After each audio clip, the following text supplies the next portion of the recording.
sangat sebenarnya S1 saya itu hampir 16 tahun.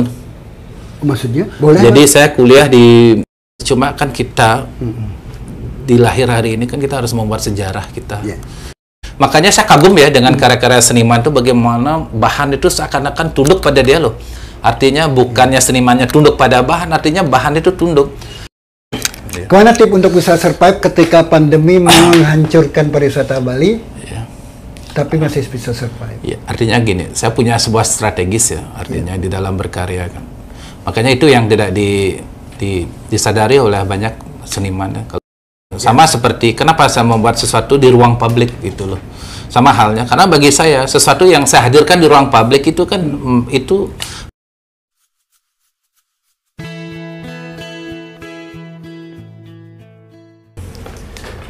pemirsa Semangat Bali.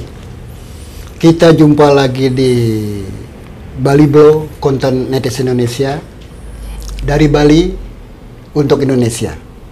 Kali ini kita mau ngobrol-ngobrol dengan seorang pematung ya. Menurut saya, tadi saya ngobrol, ini cocoknya The Next Nuarto apa The New Nuarto. Sebab saya kebetulan beberapa kali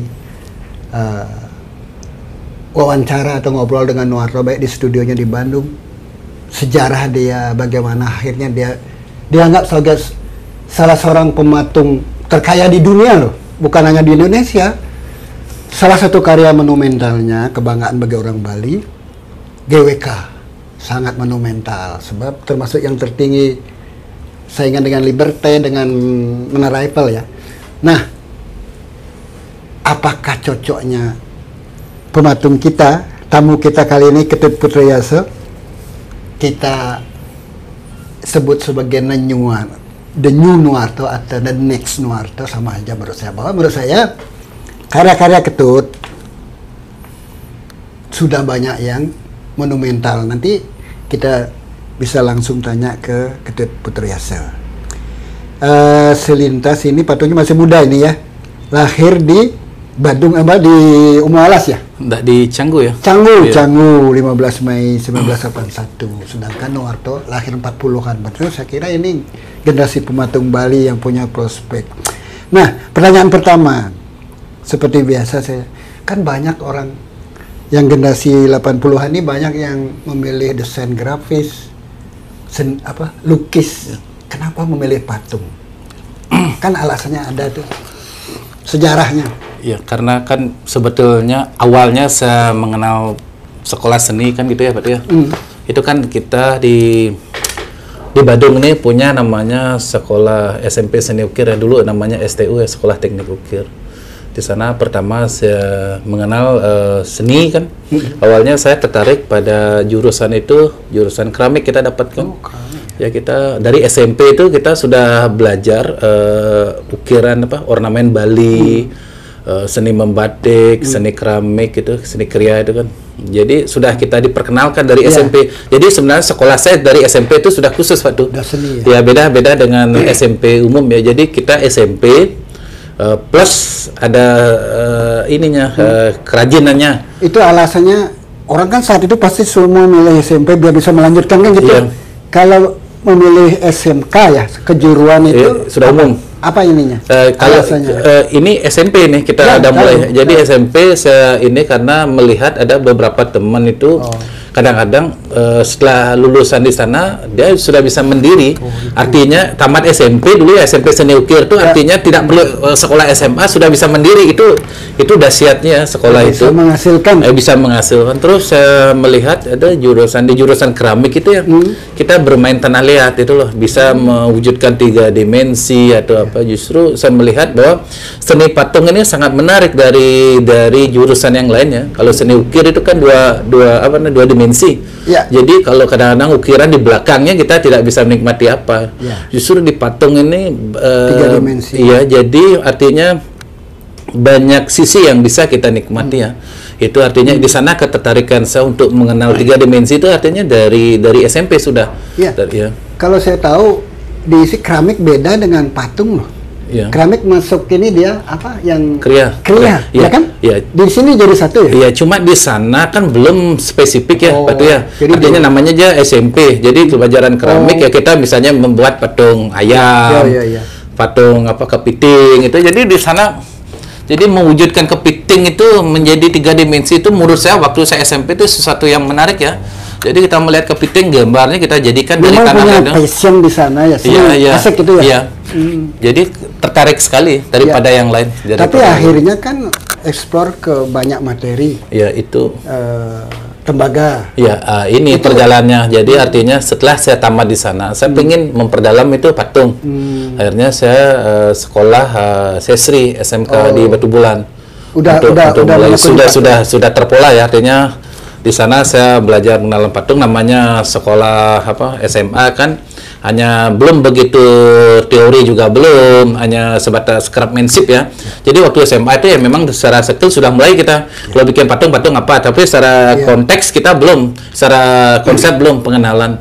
Mulailah saya kuliah di PSRD Udayana. Dulu kan belum gabung dengan menjadi ISI. Saya S1-nya di sana itu. Jadi di sanalah untuk pendalaman seni patung. Jadi dari kampus itu sudah kita dicekokin dengan teori-teori, dengan bagaimana berkonsep. Jadi semester berapa ke ISI? Udah hampir tamat? Oh, saya sangat sebenarnya S1 saya itu hampir 16 tahun. Maksudnya? Boleh. Jadi saya kuliah di PSRD waktu itu sudah mau hampir selesai. Itu kan ada perpindahan tuh. PSRD menjadi ISI. Saya waktu itu kebanyakan proyek. Jadi saya tinggal itu selama 16 tahun itu loh. Jadi berarti udah S3 itu. 16 tahun itu S3. Jadi ya S1 saya, S2 saya 3 tahun 4 tahun itu. Jadi karya patung pertama baik yang memuaskan sebagai seniman atau apresiasi dari bias atau dari pengamat, karya yang mana? Yang judul apa? Yang dibikin tahun berapa? Karya patung pertama. Oh, ini karya saya ini gitu. Ya. Jadi yang personal tuh. Ya, personal. Jadi saya patung logam ya, saya pameran di Kuta Pullman itu ada patung dengan judul Tangguh itu loh. Jadi wanita tangguh. Ada juga saya buat Drupadi juga ada juga saya buat juga, cuma ini yang tangguh ini dan menggapai harapan itu buat saya di sana saya pelan-pelan menemukan teknik dan bentuk ya. Artinya saya mulai, jadi sebenarnya saya sekarang ini lebih intens bagaimana membuat patung itu justru tidak lebih intens pada sisi kulit patung itu ya. Jadi patung saya justru saya membuat itu berlayer-layer. Jadi justru di dalam patung itu yang ini justru saya yang menarik itu justru ada bisa kita membuat ruang-ruang dimensi-dimensi di dalam patung itu sendiri ada bahasa yang berlapis-lapis ya istilahnya yang bisa kita hadirkan. Simboliknya bukan visualnya ya. Begini, kalau kita amati karya senior kita Nyoman Nuarto sebagai pematung senior ya, dia juga dipuji di realis. Misalnya kayak patung Bung Karno dan Bung Hatta yang itu dia menang juara 2 tapi juara 1 udah ada. Dia realis dia, tapi belakangan kan dia banyak main di ekspresionis sama abstrak. Saya lihat bahwa karya-karyanya belum pernah saya lihat yang realis, lebih banyak yang simbolik abstrak gitu.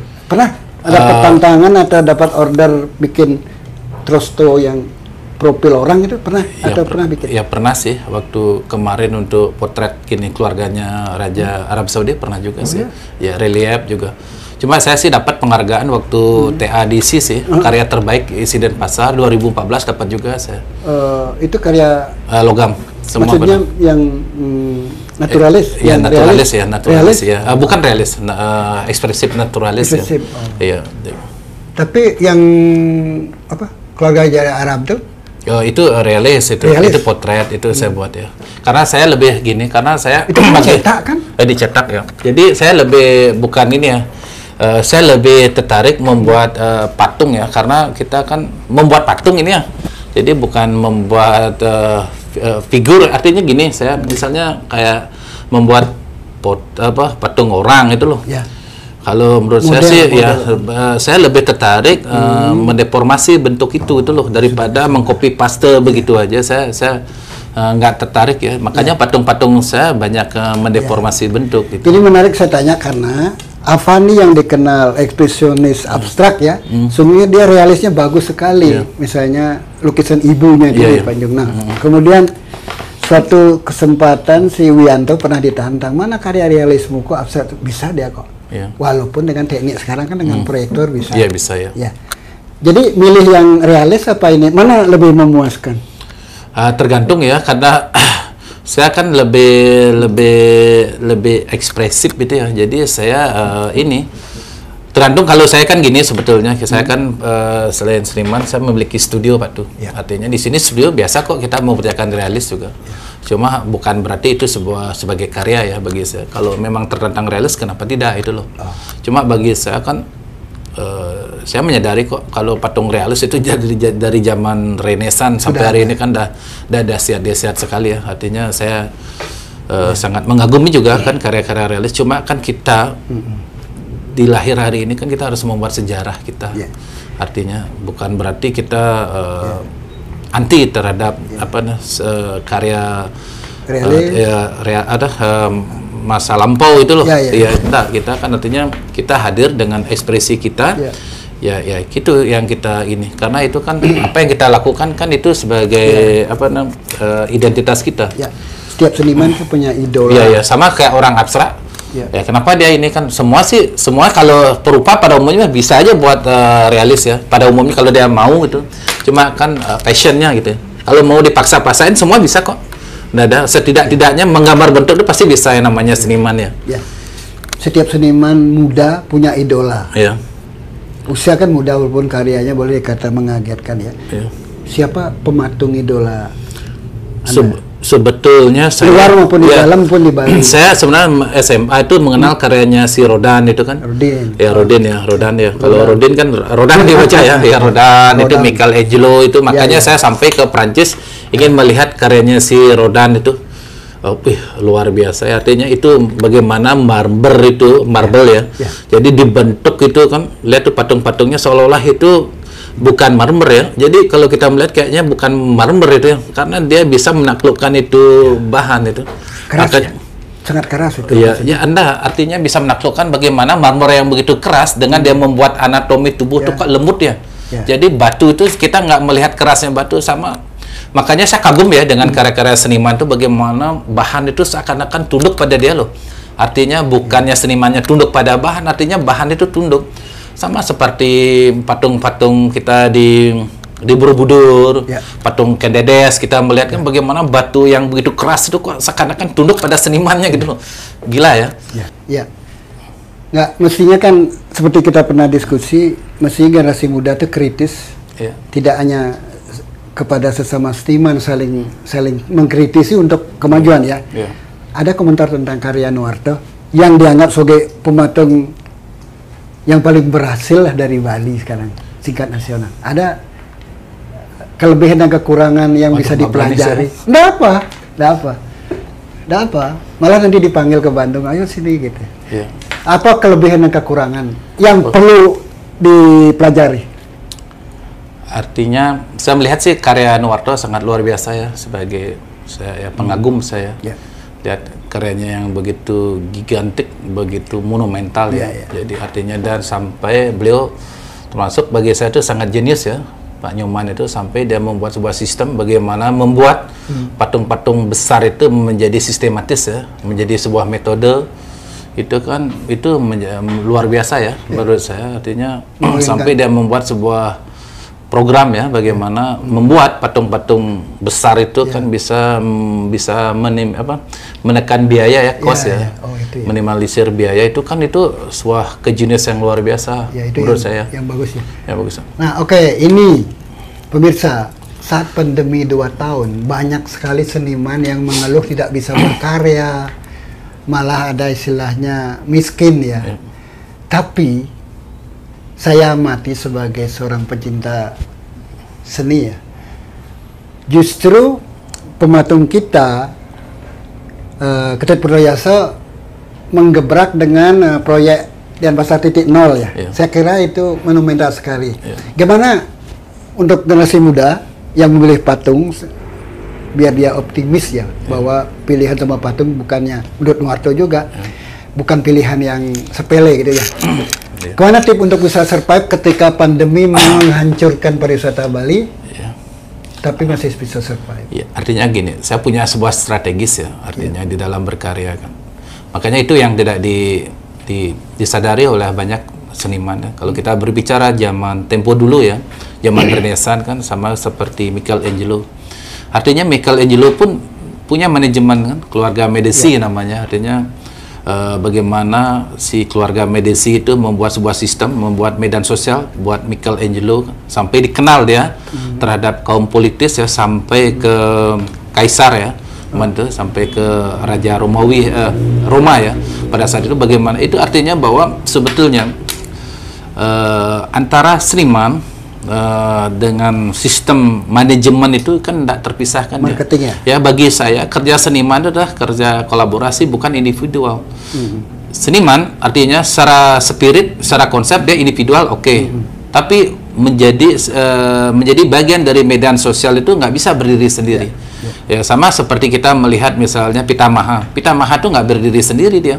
Ada outer space di dalamnya, ada jadi kolaborasi ada Raja Sukawati di sana kan. Artinya bahwa berkesenian itu tidak bisa sendiri, artinya itu kan perlu dukungan banyak. Ya ada layer-layernya. Yang ini itu artinya sama seperti kenapa saya membuat sesuatu di ruang publik gitu loh. Sama halnya karena bagi saya sesuatu yang saya hadirkan di ruang publik itu kan itu bagian dari marketing itu sendiri. Artinya saya justru lebih tertarik menghadirkan sesuatu di ruang publik daripada di dalam galeri. Kenapa? Karena di dalam galeri itu kan sangat spesifik. Artinya orang yang mengetahui galeri, memahami galeri itu artinya sedikitnya dia sudah punya namanya pengetahuan seni.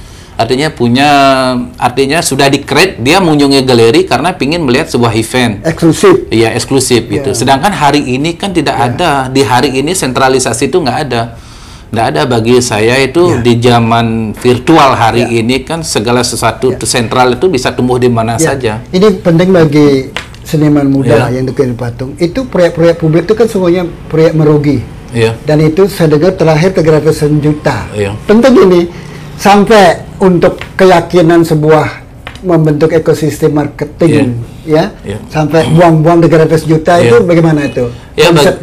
Bagi saya kan saya percaya sih dengan hukum semesta kan tidak ada yang gratis ya, artinya sebuah proses itu pasti akan menemukan hasil entah kapan itu pasti. Artinya ketika sesuatu itu ada di ruang publik itu dengan sendiri sudah menjadi branding, menjadi promote ya, artinya kan itu yang banyak kawan-kawan seniman nggak memahami.